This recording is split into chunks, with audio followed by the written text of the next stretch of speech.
Hello and welcome to an Infinity the Game faction focus for the Combined Army.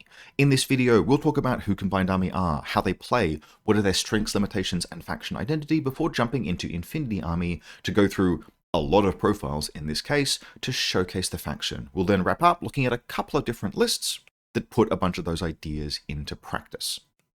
First, we're going to take a quick look, as we have with some other factions over the course of N5, at how they've changed, especially over the course of this edition. Because throughout N3 and N4, Combined Army had a very strong list-building identity that kind of became first-order optimal. You could stray away from it and do very different things, but it was very easy to build a list that took advantage of certain structural advantages in the faction that were kind of distinct from how maybe they were meant to play, trading on middleweight elements with their sub-faction identity, or you have some Morats and some Shazvasti, etc. Instead, often the strongest way to play Combined Army historically is to trade on the fact that they were a faction with a very, very strong bottom end and top end of their list construction elements.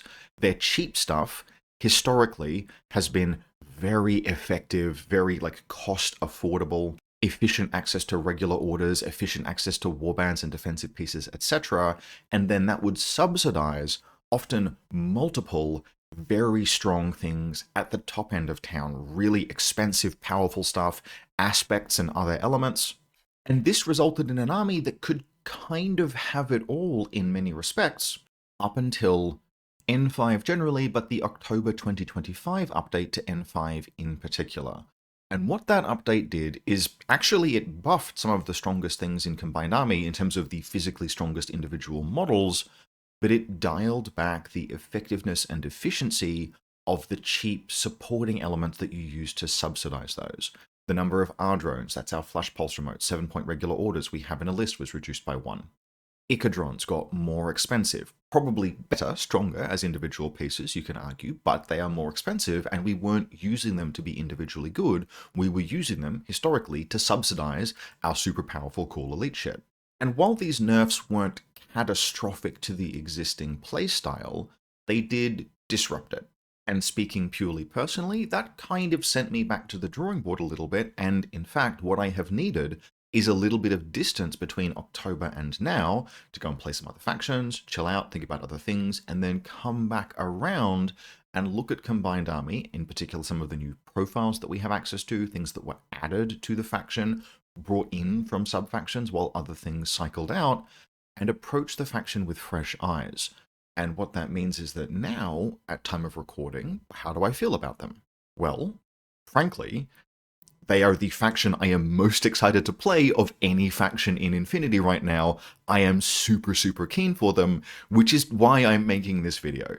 So what, in my opinion, having come back around to Combined Army, spent a bunch of time playing them recently, a bunch of time list writing, what do I think modern Combined Army is? Well, many of the historic strengths remain, and so let's articulate those. As in N3 and N4, Combined Army are a faction with highly unique mechanics. Some of this has bled a little bit into some other armies. Plasma, for example, as a weapon type is now not exclusive to Combined Army, but if you want to play Plasma, and it's an awesome ammunition type to put on any gun, Combined Army are the best faction to access it. You want Plasma sniper rifles? You're only getting those in a very limited cross-section of factions, and VCA is one of them. Outside of Plasma, we've got a bunch of other stuff that is genuinely or almost completely unique to Combined Army as well. The Sepsitor, as a weapon, literally only exists in Combined Army. And while not every Combined Army wants to include a Sepsitor in it, it is a very, very interesting capability that is really interesting to play with and can absolutely swing a game and is terrifying for your opponent.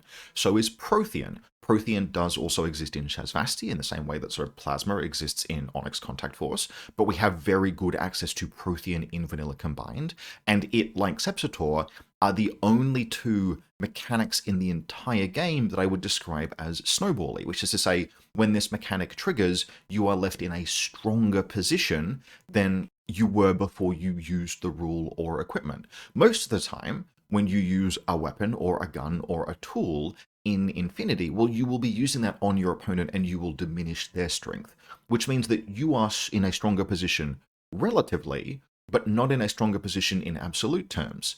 If you use a Sepsitor or Prothean, you are now in a stronger position in absolute terms. You have more wounds or more stuff in your army, and that is truly and genuinely unique and really interesting to play with. And now, most recently with the release of Next Wave, Combined Army has a mechanic that it is brought in from them as well, which is Cyberplug, access to Sartroids, Ranters, and especially Puzzlers. Our access to them is a little bit more gated than it would be in Next Wave. They are a Next Wave mechanic that we are using. But there are only 2 armies in the entire game with access to Sartroids, and one of them is Combined Army. So you have this grab bag of stuff that almost or literally nobody else gets. That's really cool and interesting. And that kind of leads us into the other old mechanical strength of Combined Army that still very much exists. All of this uniqueness, all of these interesting and powerful and dangerous pieces mean that your opponent has to respect an extreme width of possible threats. Before deploying, when you're just doing list construction or choosing a list at an event and you're playing against Combined Army, that is probably the most terrifying information vacuum in Infinity. Because if you're deploying against a Combined Army player and you don't yet have good visibility of what's in their list, you have to respect a colossal array of threats. You have to respect the possibility of very dangerous deployment zone parachutists, and very dangerous monofilament armed impersonators, and very dangerous hidden deployment missile launchers or super heavy infantry. All kinds of different gunfighting. You have to respect very, very high quality Apex Predator hacking. You might even have to respect the threat of an airborne deployment tactical armored gear, and this means that in practice, much of the time, trying to just deploy properly against Combined Army is a matter of balancing risks. You just can't cover off on everything. And then finally, in terms of historic advantages of Combined Army, they are still a faction with very, very potent centerpiece models. Now, it's more difficult to get multiple of those super powerful centerpiece elements, things like aspects, for example, into a list. Most of the time, if I'm playing with that kind of element, they are more of a one-off, because of the changes to how we support those pieces with the rest of the list construction. But those powerful centerpiece models still exist, and in fact are probably more powerful than they have ever been. Only the Avatar, circa its strongest pre-nerf form in N4, was a stronger individual model than many of the profiles we have now, and the breadth of centerpiece models we have access to in Vanilla Combined Army, with the addition of Achilles and Norcaius, is now very wide. You have a lot of really cool game-winning shit to choose from. In addition to all of that, in N5, I have found that there are some interesting new options that have opened up that I would also describe as really significant strengths of Vanilla Combined Army. One of them, and we'll see this reflected in the lists at the end of this episode, is that it's probably one of the best mod stacking gunfight factions in the game. I will show off a list that is built to impose a -12 to hit on almost any model in the game reliably, regardless of their rules or circumstances. And that's really cool. Like, that makes people hella mad and wins you a ton of active turn gunfighting.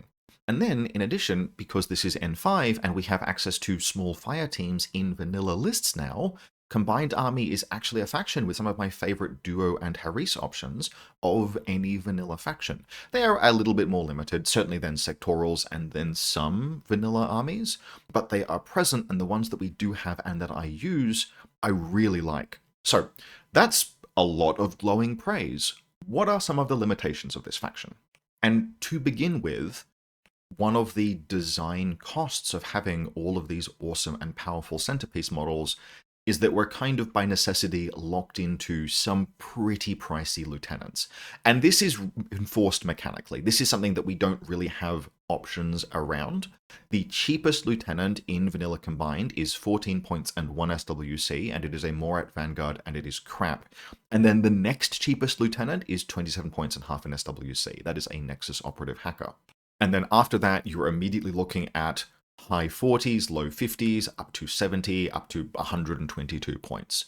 I think Combined Army has the highest average lieutenant cost and the highest practical lieutenant cost of basically any faction. And this is not the end of the world. In many respects, this is a my lobster too buttery, my steak too juicy kind of complaint, because a lot of these profiles are really, really good, but it means that your combined army lists kind of have to start with choosing who your lieutenant is, and then managing the list around that. And if you don't want to take a centerpiece lieutenant profile as your cool centerpiece model, you have to start making some concessions. This becomes most apparent when we start doing things like looking to include Achilles in a list. Achilles is super cool. He's very interesting and very powerful. Frankly, he's probably borderline overpowered for his points cost, but he can't be the lieutenant. And as good as he is for his cost, he is still expensive, and it's really damn difficult to fit him into a list alongside a powerful centerpiece lieutenant model to be our lieutenant. So you start having to play your compromises there. And there are a bunch of ways that we can manage this. We've actually got pretty reasonable access to chain of command. We've certainly got plenty of access to Warhorse troops if we're running a list where we are risking loss of lieutenant. And then finally, of course, many of these centerpiece lieutenants just have Memnonica as a rule, which borderline ensures you completely against loss of lieutenant. And because of all of those things, the fact that our lieutenant is often large and obvious, that is less of a big deal. It's more about the constraints it puts on list construction and how we start fitting everything else in once we've picked our buttery lobster lieutenant. Another small mechanical limitation, and something actually that is a little bit surprising to me given that they're meant to be a technologically superior army, is that Combined Army actually have virtually no access to Eclipse templates. Technically, a Rassiat has Eclipse smoke grenades, but there are no disco balls, there are no easily accessible Eclipse grenades in this faction. And so, although we do have very good visibility control, it's because we have good access to either smoke or white noise, not both in one template. That's not the end of the world, but in many armies, you can give yourself access to disco balls in particular and have a very clean way of moving around the map. And in a faction with as much high quality melee as Combined Army, that does need to be called out as a limitation, because it'd be really nice to have access to a cheap linkable disco ball profile, or just a cheap disco ball profile period, in this faction. And then finally, in terms of limitations on the army, ultimately, all of these things that I have talked about, particularly in regards to you have to pick your one important centerpiece, we have a little bit less in the way of cheap stuff to support that now, but the middle weight in the army is still very good, does mean that this is a faction where list construction is a matter of compromise. Yes, playing against Combined Army and deploying in the information vacuum is terrifying, because the list of things that could be a huge threat to you is enormous. But the full points cost of that list of things that could be a huge threat to you is like 1,000 points of stuff, and your opponent will only have 300, and so every Combined Army list is very much an exercise in compromising and picking the things that you want that are actually important to you. I personally find this very compelling. It means that list construction in Combined Army is ripe for optimization, but in terms of how you mentally approach list construction, I would say that Combined Army is a very bad faction for a person to play if you stew on what you had to cut to make the list work, and it's a very good faction to play if you get hype instead about the things that you have included. This is a faction that has to accommodate very high opportunity costs, but it has to accommodate very high opportunity costs because there's so much cool stuff that we could include. And so that brings us around to Combined Army's current identity, which is that it's got just a ton of exciting as hell stuff. You can build wildly different lists with wildly different capabilities. You cannot have everything, but you can have things that nobody else has. And it fucking rocks. I love this army. And with that, because I have to talk about so many goddamn profiles to get through this video, let's just begin and start talking through individual elements. I said that one of the most important choices you have to make in Combined Army is who your lieutenant is, so we're going to start by kind of speed running through lieutenant choices. It is often the first choice you will make in a list, and so we're going to take this from the bottom up. Starting with Morat Vanguard Infantry. Look at that, it's a 14 point and 1 SWC Lieutenant profile. I have never taken this guy, but at some point I will probably have to, because sooner or later I'll want to do something stupid like run a Cascuda Achilles list, and at that point you just aren't affording a more expensive lieutenant. For now, I recommend against him, and I would generally recommend against Morat Vanguard Infantry, but it is worth noting that they can form one of the bases of a worthwhile legal Harris team.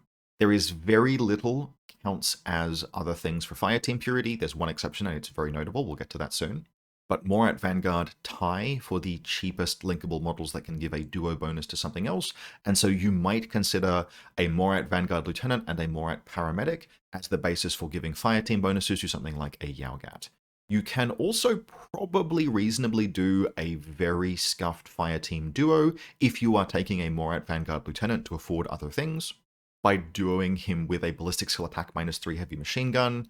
Don't love it, but it's probably viable. That's it. That's all I have to say about Morat Vanguard Infantry. I've never taken this guy, but he is there as an option. Let's move on. Our next most expensive, that is to say, second cheapest Lieutenant profile, is the Nexus Operative. And the Nexus Operative wins the award for profile I am most surprised to have adjusted my opinion about since the October update. In the October update, they saw a bunch of changes, all of which you might put heavy sarcasm quotes around and call buffs, because they were all kind of things that make the profile more powerful, but more expensive. And this is a profile that generally I would have said I didn't want the Nexus to be more expensive, I wanted it to be more cost effective. I wanted it to fit into lists and fill gaps.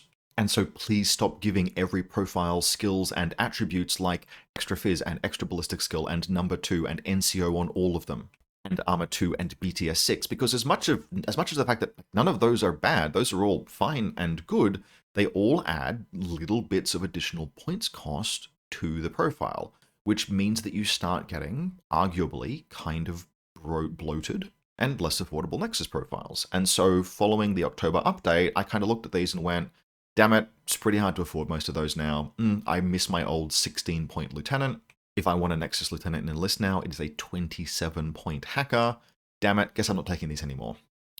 And I keep putting them in lists, like all the time. Like you will see these in my list constantly. And so why is that? And there are kind of two reasons, maybe three. The first is that, okay, sure, they are more expensive, but this is still, as much as it is single wound, this is still a collection of really cool and interesting profiles. Ballistic Skill 13, Mimetism 3 with a linkable emitter.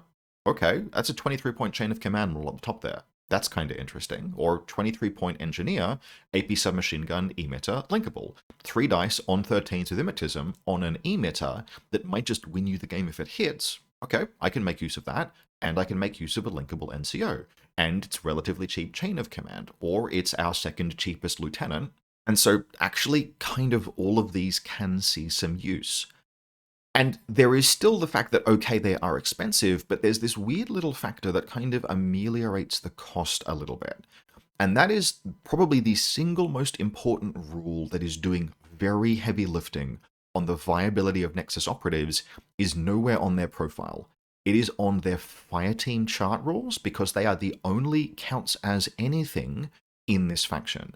They count as Unidrons, and Unidrons, tied with Morat Vanguards, are the other cheapest way to give something Fire Team bonuses. And when we get to models that can go in Fire Teams, we are going to talk first about the Vector Operator, which is one of my favorite profiles in the entire faction, but it really wants Link Team bonuses. And so if you take a Vector Plasma Sniper, you want to give it +1 special die. And if you want to do that, realistically the cheapest, well, definitely the cheapest way, and realistically the best way much of the time to do so, is to staple it to a pair of Unidrons. And once you have decided to staple it to a pair of Unidrons, the opportunity cost of a Nexus stops being 23 or 27 points. And instead, it just becomes however many more points the Nexus costs than the Unidron I was already taking. And so, okay, I'm paying 9 more points to turn a Unidron I was already taking into a model with Chain of Command and NCO and a Mimetism 3 Ballistic Skill 13 emitter. That's reasonable. Or I need a cheap Lieutenant, so I'm taking the Nexus Lieutenant Hacker, because it is 13 points more expensive than the 14-point Unidron I was already taking, but that is still fewer additional points to add to a list, and certainly less SWC to add to a list, than the Morat Vanguard Lieutenant, and I'm getting an interesting hacker and an NCO in a fire team. And so this has produced a situation where I went right after the October update to going, all right, they're fine, I guess. I'll try not to take them because they're expensive, to actually, I am willing to pay for this capability because the package I am getting includes an NCO and +1 special die for a Vector Plasma Sniper, and I want those rules on the Vector Plasma Sniper, so I may as well get some other cool stuff while I'm doing it. It just fits into lists, so I use these guys constantly. And since we are normally talking about the Lieutenant section of the army here, I will note that the Nexus Lieutenant is going to feature in one of the two lists that we talk about today. Now, he is a little bit of a risk. I'm going to be playing him without Chain of Command, but he's weirdly able to survive much of the time. Because the Lieutenant has Combat Rifle +1 SD, and because they're Phys 11 with Dodge +3, and because they're a BTS 6 hacker, the biggest weakness is that someone drops a picture on their head and then tries to KHD them, but even in that case, they are ballistics BTS 6. The rest of the time, putting them down is weirdly hard. I've had drop troops land on and attack my Nexus operative, and he's just returned fire. And he's rolling in the fire team 3 dice on 13s with mimetism, and he just wins gunfights against drop troops because he's difficult to kill and reactive. Now, he's no Crux Knight, but he's getting those rules on in addition to all of the reasons I'm already taking him. And so, while I don't reach for the Nexus Lieutenant except in very specific cases where I'm trying to accommodate very specific additional profiles, I have used him, and I didn't expect that at all post-October, which is why the Nexus wins my award for most surprising change of opinion on profiles. Moving on up the line, our next cheapest lieutenant is the Umbra Legate, but I'm just going to stop you there and say don't take the Umbra Legate Lieutenant. Old Mate is 37 points. I mean, you could if you really wanted to, but Old Mate is 37 points and 1.5 SWC, and that officially crosses over the line into just, bro, spend the extra points to get a super flashy lieutenant, you will thank me for it. However, since we've mentioned Umbra Legates, let me pause and sing the praises of another of my most surprising changes of opinion in the faction post-October, and that is very specifically the Umbra Legate FTO Hacker with Hacking Device Plus. There are actually a few profiles here you could use if you were really interested. Like, there are a few things that are kind of interesting. I am willing to experiment with almost any forward-deploying mimetism, tactical awareness, +1 burst Vulcan shotgun with a zapper, just for example. But the profile I have really, really liked including in lists is the Umbra Legate FTO Hacker. Firstly, there are some links that you will actually put him in. He's a wild card, which is cool and interesting. But just beyond that, and I appreciate that we have moved past talking about lieutenants here, it's just that I had to mention Umbra Legates at some point, and so here we are. This is probably the best Group 2 useful order sync of almost any profile like in the game. You can always do something with the Umbra Legate Hacker. And because he's got tactical awareness, like, that is the best quality to have on a tactical awareness trooper. Being able to always productively use the tactical awareness order, that's good, and it makes him a perfect natural fit for like Group 2 Wetworks. And so the list of things that he can do is significant. Firstly, he is a hacker. In addition, he is a Hacking Device Plus, which means that if you have no other use for your orders or you have spare orders, you can either throw down white noise. That's very important in terms of getting visibility control in Combined Army. If you can, I recommend including a Hacking Device Plus in any given list, and we have some really good cheap options, cheapish, middleweight options now. But he can also cybermask himself. And he's a profile that is very valuable to get into Cybermask at some point because, hey, look at that. He's not a world-beating close combat model, but any non-expert that he gets in on, he'll probably kill. CC22 with Martial Arts 3 and a PS5 DACW, that will end the career of anything that isn't in a truly elite weight class, right? If you're not a melee expert, the Umbra Legate will kill you in melee. And at 6'2 move, he's pretty good at getting there. In addition, he's got a ballistic skill 13 pitcher, which means that he can be using the tactical awareness order and any spare group 2 orders to just lay out a repeater network. He's not quite as efficient as Bit and Kiss, who are rolling 2 pitches on 11s usually, but 1 pitcher on 13 will still land. 2 pitches every 3 shots, unless you're my Umbra Legate, in which case it's more like 1 every 4, but still, that's really useful. And on top of all of those things, well, he's a willpower 14 specialist. That's fantastic, with tactical awareness, so he can get up to objectives and accomplish them. And then finally, he's a serviceable gunfighter. In particular, he's a very serviceable anti-armor gunfighter because he has a Zapper and a K1 combi rifle. And that's a ballistic skill 13, mimetism 3, K1 combi rifle. That's a genuine threat to most things. And all of those things collectively mean that there is never a situation where an Umbra Legate doesn't have something useful to do. And this discovery has been weirdly transformative for me, because immediately post-October, a lot of the way I was accommodating not really having as many points anymore was just dumping a ton of completely disposable shit into Group 2 and focusing really heavily on getting the maximum possible output out of Group 1. And that works. But if I can, I personally really like to have Group 2 operate in a very effective support role, and the Umbra Legate unlocks that. Now, not cheap. 38 points, right? That is starting to get into the pricey arena. But this is a profile that I slept on immediately after October and have come around to in a very big way, so let's sing its praises and encourage you to get it into lists. Next up is Umbra Samaritan Norks. Have we ever talked about his unit logo? Just asking? No? Yes? I think we have. Anyway, Norks is where we start getting into actually strong and powerful and fit for purpose, I would take this as my lieutenant profile. And he's also the first time we see Prothean appear. Prothean, if you're unfamiliar with it, is a very interesting rule where when you inflict a wound on an enemy with a vitality attribute, i.e. not structure, in close combat, you gain a wound up to a maximum of 2 over your normal maximum. That puts Norkias as able to reach 3 vitality, no wounding cap, which is really, really hard to kill. Otherwise, he's a grab bag of a lot of different capabilities, ultimately built around getting into close combat and absolutely murking the shit out of things. He is one of the most dangerous close combatants in the game with CC 25 and martial arts 4. He can also super jump 8 inches in a straight line, and then declare a dodge on 15 for a further 4 inches of movement, which means that he can move, admittedly in mostly straight lines, 12 inches per order.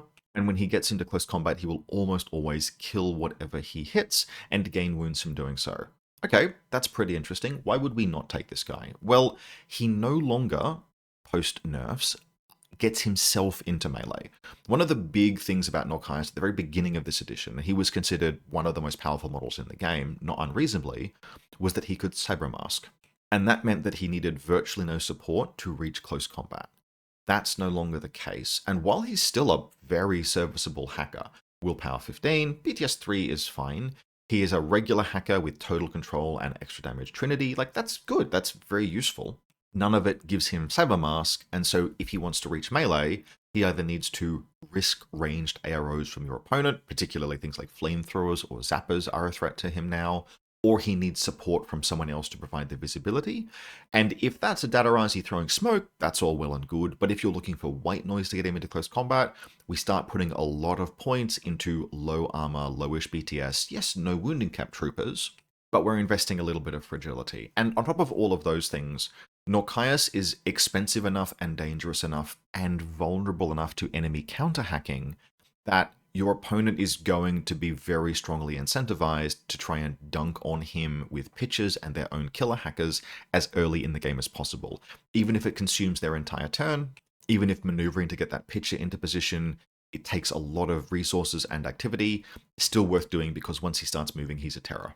With his high mobility, with his immunity arm, with his good ability to dodge, etc., and with Prothean, if he actually closes, it can be very difficult to stop him from Pac-Manning through an entire army.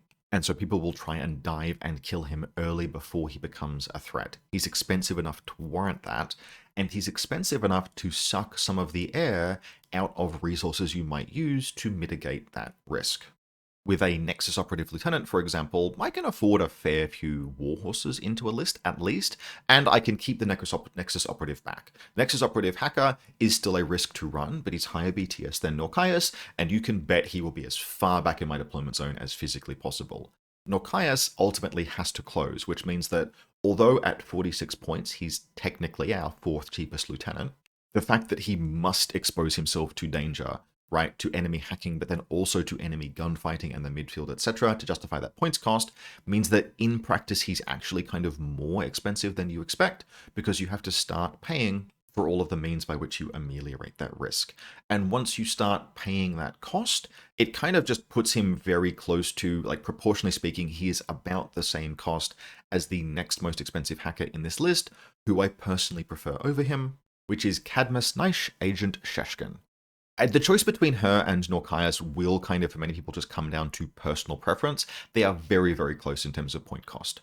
Norkias is 46, Sheshkin is 50 and half an SWC for the Red Fury profile. I would generally recommend the Red Fury profile, because one of the differences between Sheshkin and Norkias is that she is a very, very good gunfighter. Norkias is a hacker, which makes him a specialist. And he's technically a little more dangerous, like just a little more dangerous than Sheshkin in close combat. But Sheshkin has far fewer constraints on how she has to approach the game. Norkias generally needs to be delivered into combat and get his kills in CC, or maybe by trendying things.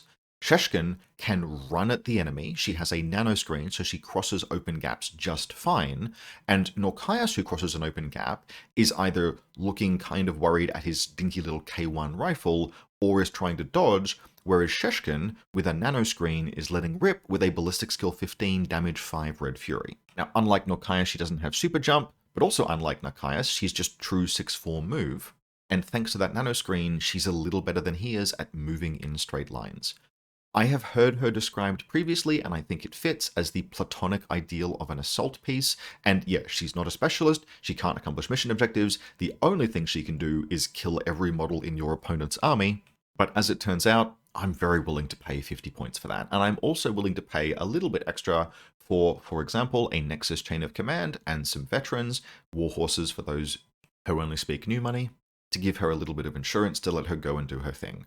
She moves very aggressively toward the enemy when it's time to do so. She rips them up at range, she rips them up in melee, she goes up to 4 wounds with Prothean. She just generally becomes hell on wheels and a nightmare. And for that reason, it's with Sheshkin that we start getting into lieutenants that I personally will take, and who start showcasing that nightmare power potential of the centerpiece elements of Vanilla combined. And from Sheshkin, we start getting up into the very expensive and very powerful aspect profiles. The first of these is the Carontid, and you have a selection of choices on this guy, but what they kind of boil down to is, do you want a visor or do you want the ability to hack? And do you want a plasma rifle or an AP heavy machine gun? And there are very few bad choices here. I would probably never take a non-lieutenant Carontid. There are a very small number of exceptions to that rule, but from amongst the lieutenant profiles, which are realistically just mirrors of the non-lieutenant profiles, there are some very interesting options. The X-Visor means that the plasma rifle is still live at long range bands. A multispectral visor level 3 lets you declare attacks against camouflage markers directly. He is very strong, he's very tough. This is a very powerful fire support piece that with 6'2 move can also move around the midfield a little bit if needed.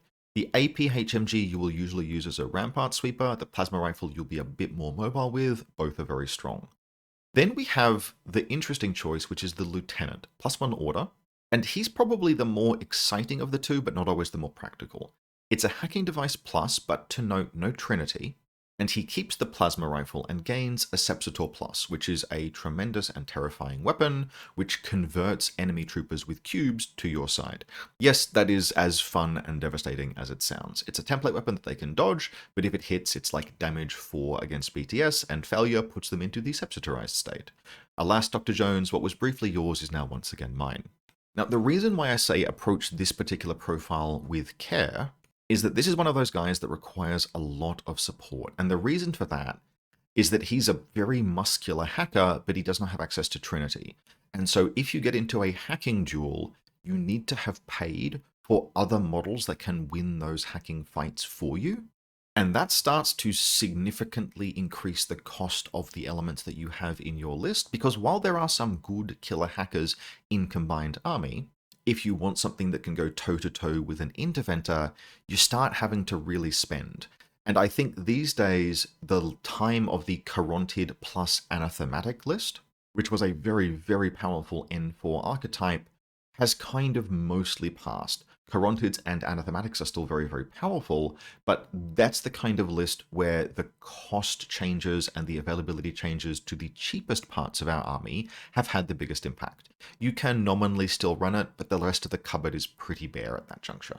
And so while I can absolutely recommend the Hacker Carontid Lieutenant as one of the most interesting and exciting profiles in Combined Army, I do think it's the sort of thing where you take it as one of in two lists and you use it judiciously into matchups where if you don't win the hacking war, things get really bad. Basically, you want to put him in positions where you don't expect to have to punch through stuff like Interventors, and so he's free to flex all of the various tools he has, the extra order, the utility of the hacking device, the fact that he's a specialist, the Sepsitor, the plasma rifle, and really live his best life, basically, without too much opposition from the opponent. By comparison, a lieutenant that you might choose to take if you expected strong enemy hacking is the Anathematic. Now, this is also a profile that you can take as the non-lieutenant option, and the reason for that is that the lieutenant profiles lose hidden deployment, the non-lieutenant profiles gain hidden deployment. That's actually a nice profile optimization because you can almost never hidden deploy a lieutenant, so you may as well not pay for that. And it does mean that depending on your needs, there are a variety of interesting options that we have access to here. The most common, the one that you will see most regularly, is the Anathematic 70-point Lieutenant Hacker with a regular hacking device with Trinity +1 burst. That means you have a Willpower 16 burst for Trinity with Surprise Attack and Stealth, who starts the game in a marker state, and that puts him at pretty much the last word in InfoWar dominance.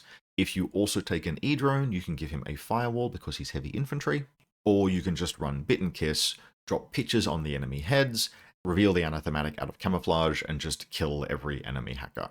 Very strong, and once that work is done, he's a Ballistic Skill 13 Mimetism 6 Plasma Rifle. That's pretty good. Now, if you don't want to take the hacking lieutenant profile or the hacker profile generally, I do recommend playing occasionally with the hidden deployment Sepsitor. Not because it is worth the points cost. 73 points is very, very, very expensive, but a hidden deployment Sepsitor is definitionally the funniest hidden deployment ARO in the game. And if you ever pull that off, it will go down in memory as one of the greatest Infinity moments of all time. And so as much as it's an impractical profile, it's really like ultra luxury. It's something that's worth playing with from time to time. Meanwhile, the Lieutenant Anathematic, practical and powerful, and the last word in InfoWar dominance just about in the game. Finally, we have the avatar itself, the big kahuna. Massive stats, massive ballistic skill, massive armor, massive BTS, massive mimetism, strategist level 2 lieutenant, tactical awareness, and massive points cost to match. Pretty much absolutely the single most powerful model in the game, and with a cost that you would expect, and a profile that I will almost never take, and that's kind of the way that I like it. My long-standing historic observation at this point is that there are a small collection of profiles, some of which we see in Combined Army, where the game is at its best when they are more of a vanity pick. When they are not quite competitively optimal, not because the profile itself is bad, but because the points cost is very high, and the Avatar and the Sphinx, for example, are pieces like that. The game gets very, very bad, especially for newer players, but kind of just for everyone, when pieces like this are competitively optimal. Playing against the Avatar is often just an exercise in pass-fail game mechanics. Playing against the Sphinx is an exercise in did you see it coming? If not, you lose. And so we want these things to be rare at the meta level from the meta perspective, just for the health of the game. And so that's my broad take on the Avatar. 222 points and 3 SWC, that's too expensive for my blood in the overwhelming majority of cases, and that is the way that I like it. Please, please don't argue for Avatar buffs. you are doing an enormous amount of harm if you do. And I think at this stage, the developers understand that quite well. As an occasional piece, though, as a model to flex with, as a piece to live the occasional power fantasy with and put the fear of God into your opponents, even if, yeah, he sucks a lot of oxygen out of the room and the rest of the list, fun to play, fun to own, fun to use, not something I would expect to use terribly often at a tournament, but again, that is for the best. When you do use him, though, take full advantage of all of the tools that are offered to you. It's fast, it's incredibly durable, it's incredibly dangerous. Get that Sepsitor into play in addition to everything else, and to try and keep it alive. The only really significant weakness of the avatar is that it lacks the remote presence roll, which means that you cannot reroll repair rolls on it, and most of the time that means it's speedball or bust recovering this guy. For that reason, you should basically always speedball with him. You should always have a speedball and keep it reserved for the avatar. And you should probably build a fair number of warhorses into your list, because if he goes unconscious in your opponent's turn, and you elect not to trigger Memnonica and kill him and jump him to the next legal troop, you will be in loss of lieutenant. So some warhorses will help mitigate that, while you use a speedball to get him back on his feet. Ideally, he just never dies, because he's Armor 9, BTS 9, Ballistic Skill 15, with Mimetism 6, but that's how you want to build to plan for that contingency. Don't take Chain of Command, just take a bunch of warhorses, and fortunately there are a bunch of very cheap warhorses that we can use to fill a list out, whether we're playing the avatar or not. And that gets us to the second really important part of a combined army list. Once we've picked our lieutenant, we have to fill out all of the supporting stuff in a list, and while the supporting stuff we have access to today is a bit more limited than it has been previously, we still have a good solid support capability in our list. Certainly better, for example, than we do in Next Wave. And so I'm just going to kind of gloss over the basic vegetables you need to put into a list to make them work, but with the note that these are some pretty fucking good vegetables to add into a list. And yes, I'm aware that there have already been a lot of food metaphors in this video. I take no responsibility for anyone playing that particular drinking game. Imatrons are cheap regular orders with Warhorse. Cool. I usually take 2 of them in a list, and they are the start of the Warhorse package as insurance against loss of lieutenant if I'm not running Chain of Command. We will just very briefly also mention R-Drones, that's our Thush Pulse remote, only AVA 1 now, 7 points for regular order, you will usually need one of these. And then finally, Icodron Batroids, this sort of like ends our cheap regular elements. 11 points is a little bit pricey, but the package here is good. This is a model with a repeater and a flamethrower and dogged and baggage, and that's really solid. That's just a really good package. Having a baggage remote that isn't Silhouette 4 gives you an enormous amount more flexibility, and there are just so many things in our army that we might want to reload. I mentioned the Umbra Legate before. You 100% pair one of those guys with at least one Icodron Batroid, and in doing so, you help fill out your order pool. Now, from there, we get to the true line troop of the combined army, and yes, 14 points, but the Dadarazi are where we start adding in maybe 2, maybe 3 of these guys into a list. They are more expensive than a Fusilier, but they are very powerful and very useful. These guys are premier warbands. They are excellent and very dangerous in close combat. They have high fizz smoke grenades. They have mimetism, which will keep them alive sometime, and they are regular with Warhorse. If we take 2 of these guys and 2 Imatrons, that's already 4 Warhorse troops in a list, which just is one of those things. If we're running Sheshkin or a Nexus Lieutenant and we don't have Chain of Command, just puts a little bit of a flaw under loss of Lieutenant risk. Also, we're going to talk soon about a very, very powerful MSV2 gunfighter. We've already moved over MSV3 gunfighter in the form of the Carontid. You need smoke from that for somewhere. Dadarazi is where you get that smoke.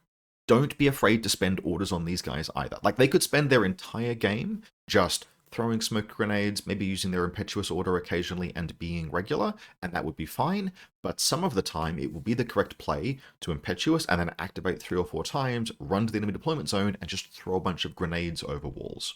Or throw some smoke and get into close combat with something and absolutely belt the shit out of it. I always take the chain rifle grenade, smoke grenade profile for that reason, mostly because access to the grenades is really significant. If you need to gunfight, you've still got a Ballistic Skill 11 Mimetism 3 heavy pistol. Just an excellent, well-rounded profile. I never leave home without at least 1, and I will usually take 2 and sometimes 3. Just Very briefly mentioning the same category, Krakot's, the 14-point profile, competes with Dadarazi, and in vanilla combined is usually slightly outcompeted. Not always. There is plenty of use for Krakot's. They're a very good profile on their merits. It's just that I usually need smoke. And so if I'm taking Krakot's, it's only after I have taken at least 2 Dadarazi. And if I have taken 2 Dadarazi, the rest of the list is probably getting a little bit congested at that juncture. I could see taking Krakot's, for example, in an avatar list where I need to spread the bottom end out a little bit more, where I'm less likely to be able to take the more expensive premium middle range pieces. But these are a rarer pick, as good as the 14-point Krakot is. Finally, in addition to cheap regulars, we have our cheap irregulars, and that's the Libertos, and then Sashas and Glyph Warhorse and Hungries. Libertos, I will almost, not completely, but almost always take. They are cheap defense, they are a cheap mine layer, they are a cheap dogged model, they are a speed bump. Excellent, cool. I want that in lists, particularly in combined lists, where I can have some pieces I really want to insulate from an enemy attack. It's basically always worth taking one of these guys just as a defensive element, even if one SWC is a little bit limited. Sashas in Season 17 are another piece that you can take. They are a very cheap specialist. Don't mind them at all. I like taking them, but only as one of those like, I have 6 points left, this is the last model to add to the list, where it can be a cheap Group 1 or Group 2 specialist. Glyph Warhorse I will take only very rarely. Yes, they are a 4-point flash pulse, but most of the time if I'm spending 4 points, I will spend it on a Hungry. Hungry's coming in 2 variants, the 4-point Gaki or the 7-point Preta. Won't often take the Preta, will very occasionally take one Gaki. The main purpose of a Gaki is to impetuous forward 12 inches and then spend its irregular order and move a further 12 inches and detonate every deployable weapon over the path of that movement. They are the truest example of a genuinely expendable model in the game, but they make their way into my lists only rarely these days, because I will usually try and find the points to turn them into something that is more productive and less disposable. Still, sometimes say you're running an avatar list and you just need to spend your last few points and fill out your last few troop slots. The Gakis are eminently serviceable at doing that, and who knows, maybe occasionally they will berserk into something, lose the face-to-face roll, explode, die, and cause a wound to something. Stranger things have happened. Now, from here, we get into our linkable elements, and we are starting with a model I said I would talk about and now am, one of my favorite profiles in Combined Army, the Vector Operator. Now, there are a variety of profiles here. Technically, many of them are interesting, but the one that we are going to focus on is the Plasma Sniper Rifle, because it's a Plasma Sniper Rifle. You can give duo-level link bonuses to a Vector, that is to say, +1 special die, and that is just devastating on a weapon like that. Only Ballistic Skill 12 is a small limitation and does mean that the Vector only can, it really needs to be in a position where it only takes unfair fights. But it's very, very good in VCA at taking those unfair fights. By itself, it has an MSV2 and Mimetism 3, and we just covered Dadarazi, which give us very good access to high fizz smoke. Couple that with Super Jump Jet Propulsion, so that's true 3-dimensional movement, with movement 6-2, and you have this 8-inch jump move that can carry you basically anywhere that you need to get horrifying shots for your opponent. Often a way that you can use this, if you're not quite in line of sight, is that you scoot back out of visibility, pop up in visibility at maximum range, and then pop back down again. And if you do that, even if you're out of cover, if you are firing through smoke, you are imposing a range penalty, a smoke penalty, and a mimetism penalty on any attempt to shoot back at you, which means that the Vector is just very, very good at putting -12 to hit on enemy pieces. And once your opponent is at -12 to hit, most of the time they're just dodging rather than shooting back. And if they're dodging rather than shooting back, the fact that you're only rolling 12s to hit really doesn't matter, because you're rolling 3 dice with a plasma sniper and they're rolling 1 dice to dodge, or they're rolling to try and hit you on 1s or something, or 2s. Even a Ballistic Skill 15 model is rolling to hit you on 3s.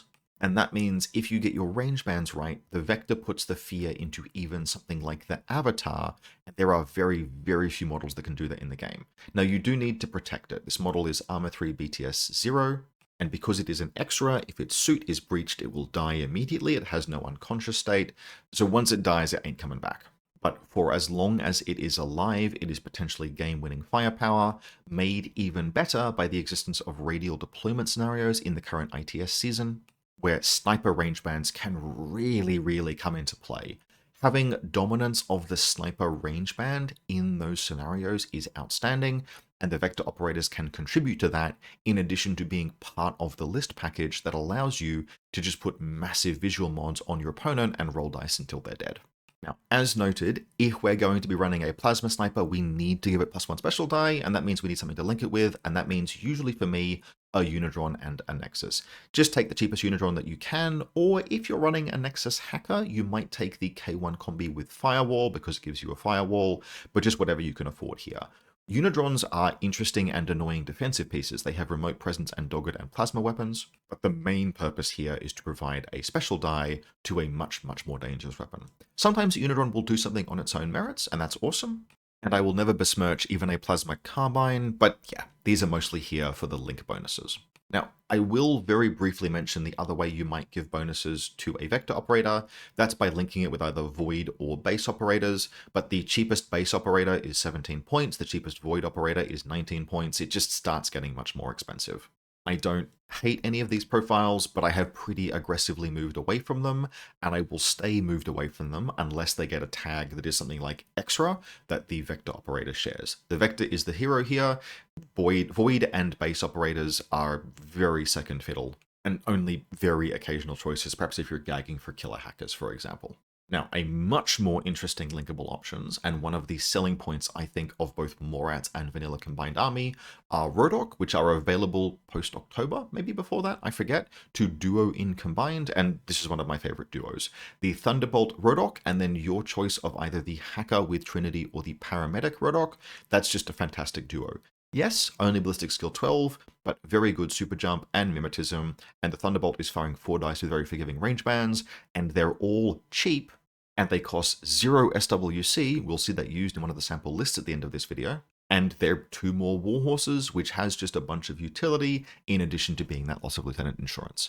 I'll also note, I particularly like the Hacker, not just because it is a BTS 6 hacker with Trinity for 24 points and 0 SWC, which is awesome, but it has combat instinct. There are very few ways to get the ability to ignore stealth in Combined Army, and the Rodok is the only model in this faction that has a skill that ignores stealth, Sixth Sense or Combat Instinct, and is a hacker. Having one Rodok hacker in your hacking network means that your pitches fired out into the midfield work even against stealth, and that just puts all sorts of pain on your opponent, and so very worth having just for that reason alone. Great duo, highly mobile, not too expensive, very fun, strongly recommended, and can also form part of a weird SWC list where you get to make use of these 0 SWC pieces to add other things that you wouldn't normally in. We'll see that at the end of this video as well. Now, finally, in terms of models that I genuinely like linking, I guess this is a segue into independent elements, but no, actually bear with me, the Overdrawn Batroid. Now, there's no way to give this guy duo bonuses, but the Overdrawn can form the basis of a fire team. Usually, what you're interested in there is doing it with models that it has a beneficial symbiosis with, and there's actually a bunch of those. Now, on its own merit, the Overdrawn is fine. It's a little slow for a tag at 6'2", but it does have tactical awareness, and a suite of weapons that ultimately are very ballistic skill 13, but which can perform well. The Plasma Sniper is a Plasma Sniper, fantastic to reach for in radial scenarios. The HRMC is burst 5, which helps makes up for the ballistic skill 13, and then the HRL +1 burst is our cheapest profile, and 51 points, frankly, for an Armor 6 BTS 6 tag is very affordable. By themselves, those would not often justify the inclusion of an Overdrawn, but it's where we get into the skills, equipment, and linkability that I start putting these guys in lists occasionally. Firstly, Albedo -6. Now, that's pretty okay. Certainly a more niche gunfighting skill than Mimetism, but what if we just already had a bunch of Mimetism troops in lists? What if we put a Vector Operator in the list already, and so the Vector Operator was aiming to impose a -12 on any enemy model that didn't have a visor? Well, I guess we need a gun to shoot models that have visors, right? Well, what if we could put white noise over an Overdrawn Batroid and, bitch, your fucking bolt is hitting on 3s now. Let me tell you, bolts don't like that. And there's quite a lot of things in the game these days with marksmanship just randomly or MSV1 that are vulnerable to Albedo. It is rarer than things that you can smoke shoot or shoot with mimetism or both, but having that as an option is pretty okay. We still want the Overdrawn to be doing other duty though, and that's where the fact that it's linkable becomes interesting. Because the Overdrawn has a bunch of rules that are Tinbot rules, Tinbot ECM guided, and more importantly, Tinbot firewall, and then tactical awareness, which means that we can duo an Overdrawn with something that benefits from those, and get kind of an interesting, possibly temporary, but kind of interesting buddy duo going on. No special die bonuses, but a useful symbiosis. Now you can link an Overdrawn with Norcaius, but my two favorite things to duo it with are firstly the Umbra Legate and secondly Victor Mesa for pretty similar reasons. We've covered the Umbra Legate at length already. Victor Mesa is just kind of a very similar profile with slightly different strengths and weaknesses, but super, super cool. Both of them are wildcard FTOs. The Umbra Legate, I think, pairs best with an Overdrawn, but is more expensive. It's 38 points. If you take an Umbra Legate, you're kind of locked into using the cheapest Overdrawn profile, but you do then have a duo with two tactical awareness models, all of your range band covered, and White Noise and Albedo in the same fire team. Or if you take Victor Mesa, you get Victor Mesa, who's fucking awesome, and while he lacks tactical awareness and isn't a gunfighter, he is still very good and really likes having a tactical awareness Tinbot stapled to him for at least the first turn of the game. The Umbra Legate with an Overdrawn HRL is a more like long-lasting fire team. You'll keep them together most of the game because their tactical awareness benefits each other. But Victor Mesa, you can just staple to an Overdrawn briefly, and in doing so, borderline guarantee his survival against enemy hacking early in the game. So what do we get with this guy? He's had a real glow up, and this is some absolute troll posting incarnate in a profile. He has, technically speaking, Ballistic Skill 12 and a gun. Usually I will take the Vulcan shotgun profile because Mine Layer 2 is a hell of a skill even when you're in your own deployment zone. But then beyond that we have a nanoscreen and 2 wounds, and those are excellent. And then otherwise we have basically a very pure hacking profile. The only thing he's missing is network projection. He has a deployable repeater, which you will use occasionally, but not a pitcher. But as far as hacking profiles go, this is excellent. Like, this is best in class just about. If he had a pitcher, he would be perfect. The fact that he doesn't is one of the things that sets the Umbra Legate apart from him. But if you can manage that some other way, hot damn. Willpower 14, BTS 3. That's okay, but reminder he is 2 wounds. He has Trinity, PS 5, Honor Hacking Device Plus, and 0 pain. That means that he's a fantastic active turn KHD because an upgraded damage Trinity lets you punch through enemy defenses. And he can generate White Noise or Marker State himself, which benefits the Overdrawn, the White Noise in particular there. And then finally, in the active turn, he's a huge pain in the ass to try and put down. I have had opponents sink entire turns trying to Trinity him down, and he's just like, nah bro, 0 pain, I'm good. Take a wound, no issue, I've got 2. It takes forever to bring him down, and that makes him hugely annoying. And because he's got the nano screen and 2 wounds, if you're like, oh, I don't want to hack him, I'm just going to kill him normally, well, bad news, that's really difficult as well. Combine that with his ability to put your deployment filled up with either a pair of cybermines or a pair of deployable repeaters or mix and match, and then lay more of those things in the midfield. Just really solid, very high utility, and 30 points is pretty affordable for what you're getting here. As noted, recently, I have been experimenting with moving him out of lists and getting the Umbra Legate in, and I've been very, very happy with that as well. But for 30 points, this guy is a steal and very useful, and he can duo with the Overdrawn. Now, just so we're not covering these too late into the video, we've talked about lieutenants, but let's talk about other interesting and powerful solo shit. This is kind of in order of how much I use it personally. Technically, Bit and Kiss should probably come first, but I'm mentioning Achilles just because I should mention Achilles. He's really, really good. This is just an intensely powerful profile with very, very big numbers everywhere, and frankly, 62, 63 points is probably cheaper than he should be. I would argue this profile is undercosted by probably 4 or 5 points, but hey, I'll take it. The one thing that keeps Achilles limited in vanilla combined army is that he can't be a lieutenant. And that's actually a much bigger deal than you might think, because, as I mentioned, we have all of these really premium lieutenants that we're kind of being directed toward. And if I spend 70 points on an Anathematic or a Carontid, 63 points for Achilles starts looking really, really pricey and difficult to afford. That means Achilles starts to warp lists around him in ways that kind of push you away from that core strength, but it's worth doing so because he's just super strong. Having now played with both of these profiles, I will say Plasma Rifle all the way. I was on the fence a little bit for a while. Nope, it's Plasma. Plasma is Plasma. It's Plasma, baby. Use the Plasma. Also, incidentally, lower SWC cost, which in Combined Army tends to matter. But yeah, run at the enemy, use your nano screen, shoot them to death. Once you're in melee, stab them to death, just like Sheshkin, but with Plasma, and with Mimetism, and with much stronger initial durability, albeit no Prothean. Very powerful attack piece. Back on the cheap end of the spectrum, Bit and Kiss have been classics in Combined Army for basically their entire lifetimes, and today is no different. They've seen multiple nerfs over time, they're still excellent, and you should still take them. Specifically, you should always take the profile that has Kiss with a picture. The other profile is a joke, don't bother with it. But in this profile, you have firstly, a model with a deployable repeater and mine layer, a little bit of coverage, that's good. Secondly, a BTS 6 killer hacker with Oblivion, that's good. And thirdly, 2 models synchronized with Blizzard Skill 11 pitches. That's really good. If you need network projection, they are your best option. The only times I don't take them is if I'm running an Umbra Legate, and I'm kind of banking on him carrying that role for me instead, which he sometimes does. As mentioned, he's missed a lot recently. But otherwise, in terms of forming part of an InfoWar dominance plan, or even just, I want a hacking network, Bit and Kiss and Victor Mesa is a fantastic combination and not too expensive. Bit and Kiss and an Anathematic is a fantastic combination and very expensive, but will dominate the InfoWar. Very, very good, worth including in many of your lists. Next, in terms of things that I like including, which I guess are kind of independent pieces, I suppose I should mention Dr. Worm here. Dr. Worm with a Cyberplug. Dr. Worm with a Cyberplug because you need him to take Sartroids. Sartroids are very good.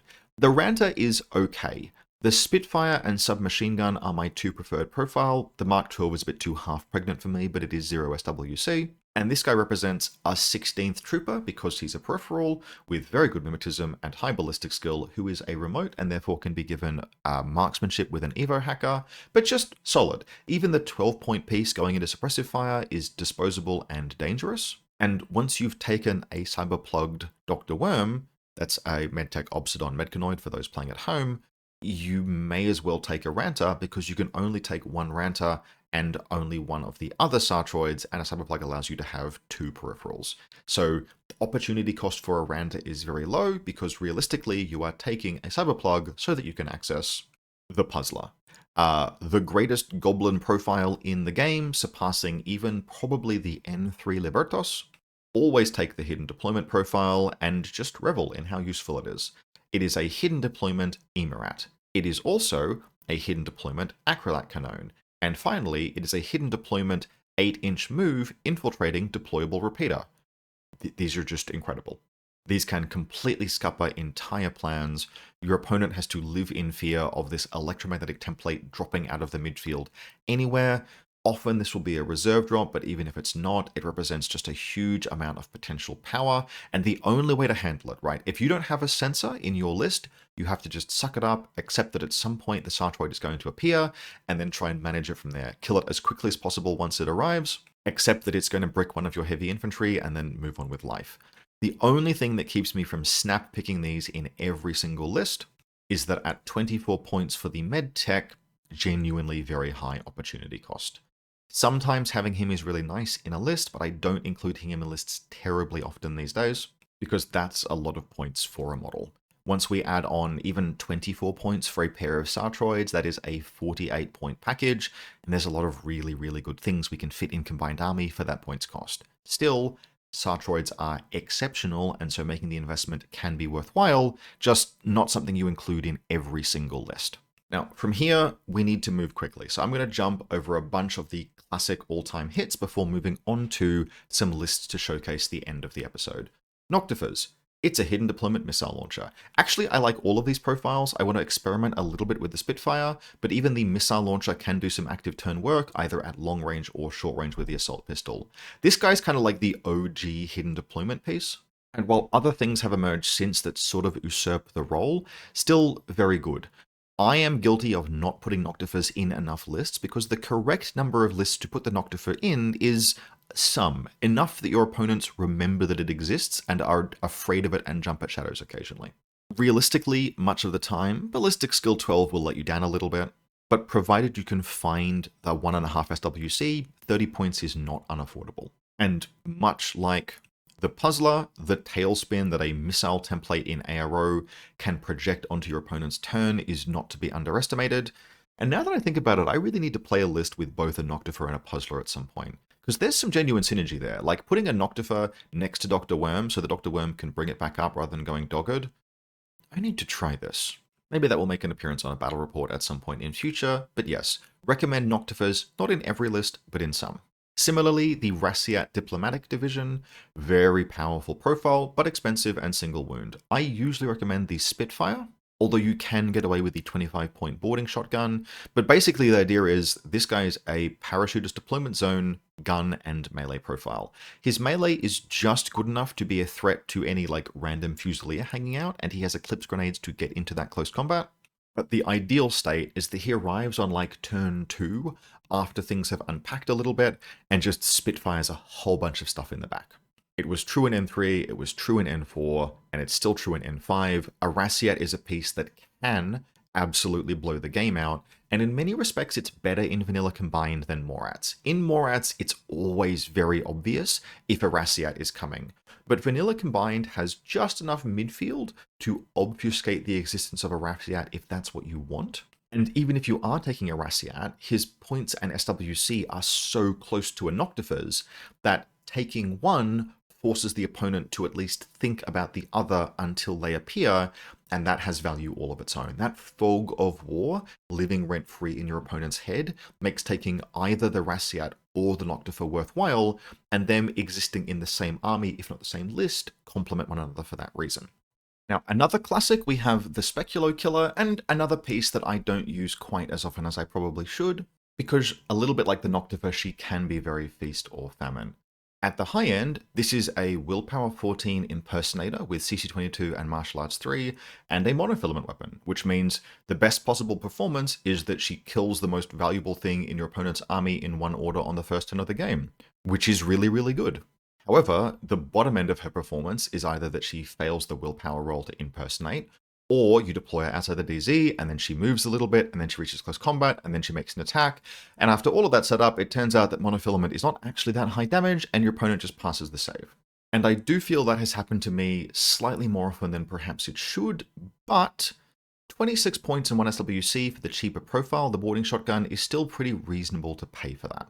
Even in N5, impersonation is still a strong rule, and the martial arts on the Speculo is good enough to let her win most face-to-face rolls pretty reasonably. It would be really nice if the monofilament was accompanied by a slightly more consistent weapon against certain targets, but then she would just be a Fade, and we'd have no differentiation between the factions. Still a very useful technology to have access to, and part of one of those things that makes Combined Army so difficult to deploy against when you are deploying in an information vacuum and wondering what piece your opponent might be taking that's going to ruin your day this time. Now, just to note, the Speculo can nominally combine with the Greif Operator, another impersonator, but I would argue usually in Combined Army I would probably rather pay the 6 extra points and half an SWC to get a true impersonator, just in case I'm not going first and end up going second. It's much harder to root out and kill a Speculo, or at least it takes one additional order at minimum, whereas the Greif can be a little bit vulnerable. Now, quick shout out otherwise to actually just a bunch of Shazvasti profiles that fill variety of camouflage utility elements.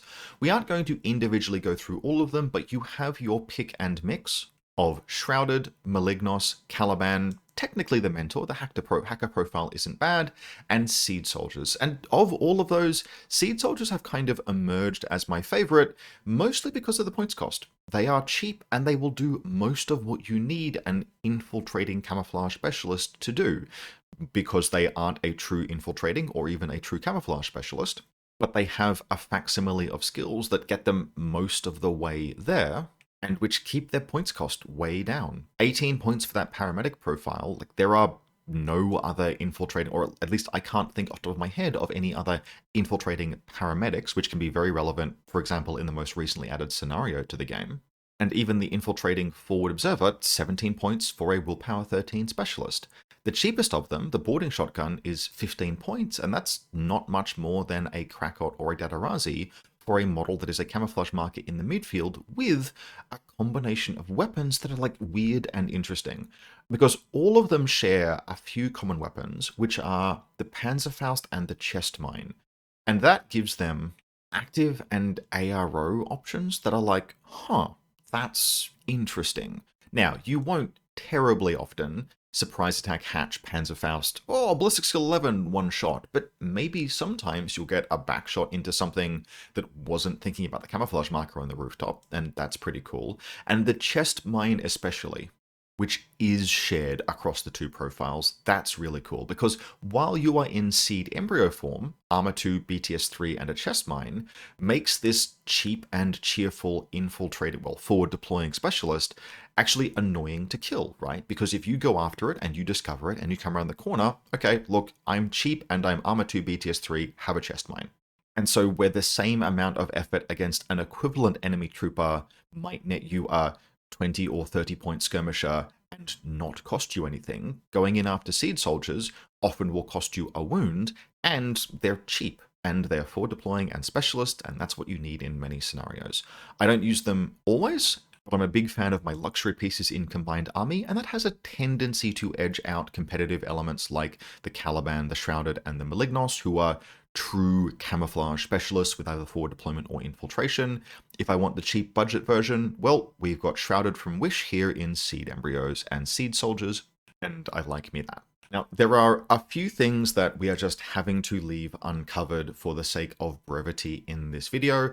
I haven't covered Kogdali, I haven't covered Rindak, which are totally fine and interesting as a profile. I haven't even mentioned Dartok because I think they're somewhat obsolete these days.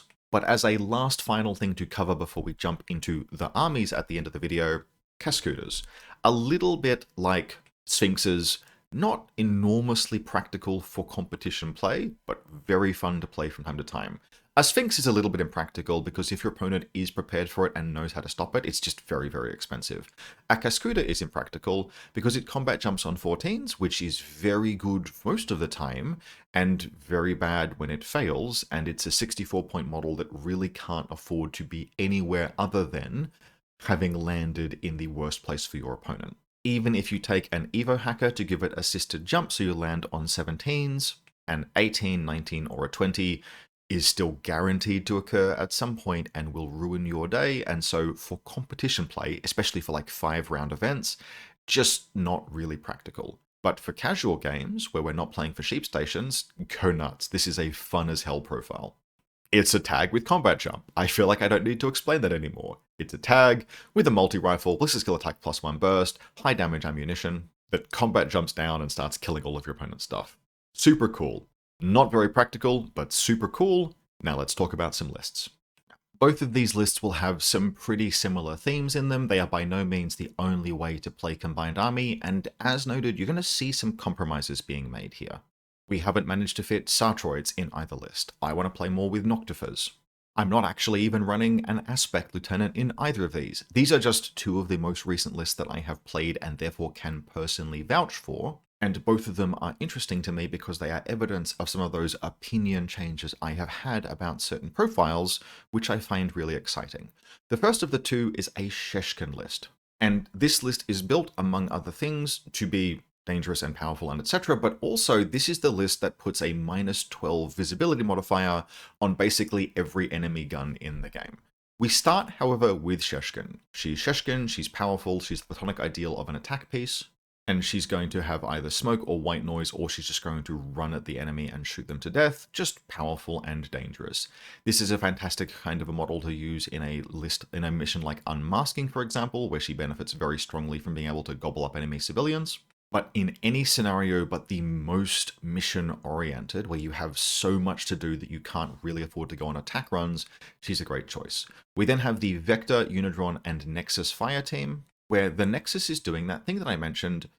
I would otherwise have to include a Unidron here anyway to give the Vector Fire team bonuses, so the Nexus really only represents 9 points of additional spend to get Chain of Command and a Mimetism emitter. That's pretty cool, and it gives us just some insurance against Sheshkin going down, so we can play a bit more violently with her.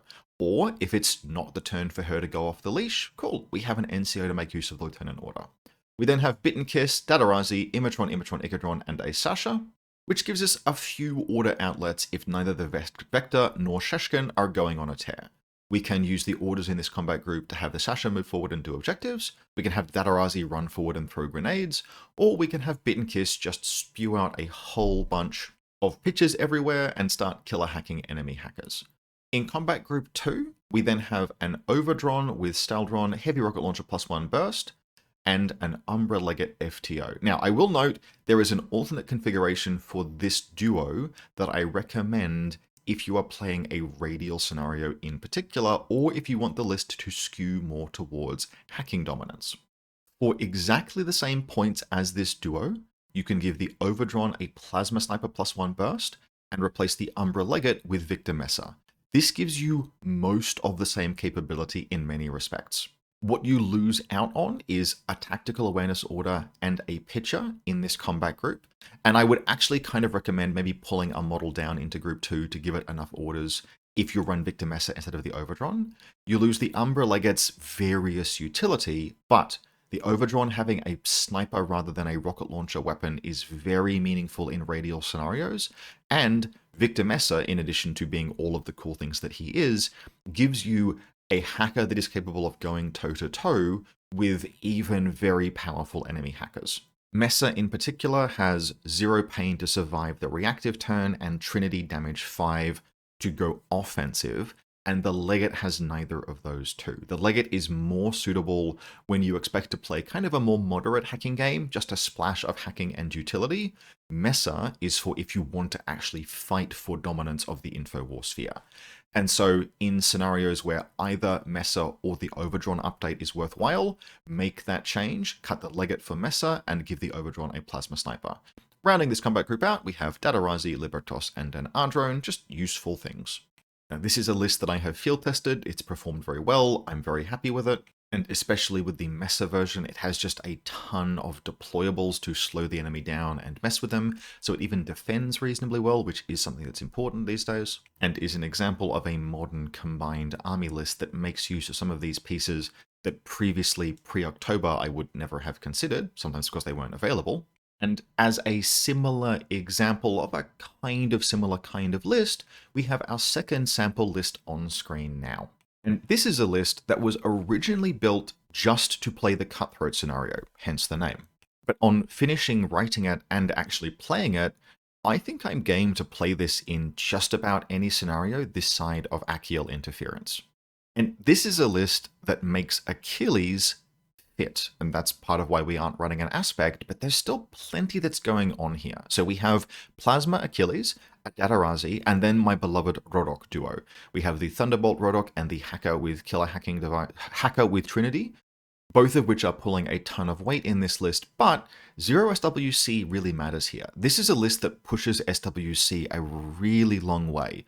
Achilles being a 1 SWC gunfighter and these guys being 0 SWC enables some very interesting things elsewhere in the list. We have a Vector, a Unidron, and a Nexus Lieutenant Hacker, and the only thing that I would love to have but don't in this list at the moment, I would love this Unidron to be the K1 with Tinbot. Now that would cost 1 SWC, half an SWC and 1 point that we don't have otherwise in the list right now, but is something I would consider changing in future. We do have 6 models with Warhorse in this list, so the Nexus Lieutenant, if it dies, it's not the end of the world. I'm actually more worried about losing the special die on the Vector than I am necessarily about a turn and loss of Lieutenant. 2 Imatrons and an Icadron, and then in group 2 we have the beloved Umbra Legate FTO. He will spend a lot of the orders in this list a lot of the time, always having something to do, an R-Drone, a Dadarazi, a T-Drone, and a Liberto. And I'm just going to call out the T-Drone briefly as one of the things that is enabled by stuff like these Rodoks. Because under normal circumstances, the T-Drone at 1.5 SWC, it's just very hard to fit, not in all, but it's hard to fit in many combined army lists. It's also hard to find the troop slot, it's hard to find the points. And to justify a T-drone, you have to have plenty of intention to play the hacking game. Well, this list does. It's got a Tactical Awareness Ballistic Skill 13 pitcher in Combat Group 2 that will often be spending orders laying a repeater network. And then in Combat Group 1, we have both the Rodok, who can, particularly as reactive spotlight, having combat instinct, very valuable. And then often I will be spending Lieutenant Order on the Nexus in the fire team using NCO, and hey, he can do offensive hacking. +1 burst carbonite is actually hilariously funny under some circumstances, but throwing out just using the Lieutenant Order to see if the spotlight sticks does no harm either. Most of the guided kills I have gotten with this list have been as a result of reactive turn spotlights. When they haven't, it's actually been because I had 2 orders spare in Combat Group 2, and I used the first one on a Legate to see if Spotlight stuck, and it did, and then I fired a missile. If it had failed, no worries, I'll just do something else with the Legate on the final order instead. And overall, that gives us a list where Model 2 through Model 15 are all cool and interesting and mobile and have some good gunfighting and have some good hacking, and then at the top of the list is Achilles, who manages to fit in addition to all of this stuff. And the power that Achilles presents doesn't really need to be explained. The fact that you have all of the rest of the stuff in this list, in addition to this being an Achilles list, really speaks to, hey, if you're willing to cut certain luxuries, scrimp here, escape there, optimize where you can build a very interesting list around him and still benefit from all of his power. And it's lists like this, with the Plasma and the Thunderbolt and the hacking and the Umbra and etc., that have me really excited to be playing Combined Army again. This kind of list is enormously compelling to me, and I still haven't gotten yet to writing a list that has layered Noctifer plus Q-Drone plus Sartroid arrows. That's on the list of things to play when I get the list together, and that sounds incredible. And so hopefully some of this enthusiasm has rubbed off on you, whether you're a Combined Army player or interested in the faction, because frankly, they are probably in the most balanced state they have ever been. They absolutely did see some nerfs in October, but the residual that we have and the things that were added, all of the most interesting strengths of the faction, right? The stuff that's not just first order optimal list construction, but the actual interesting mechanical stuff is all still present. And I think the variety of lists we can play in Combined Army is probably bigger than it's ever been. And that is super excited. I am super interested in them. Hopefully after this video you are too. And I think this deep in the video, even having rushed through many things, that'll do us for today. Quick channel plug, if you'd like to support the channel, you can do so either by becoming a channel member on YouTube or via the Buy Me a Coffee link in the video description below. We cover a few different games, but it is Infinity that's the main focus of the channel, and we'll have an Infinity video up just about every week. If you enjoyed this, give the video a like, hit subscribe, and I'll see you next week for more Infinity content.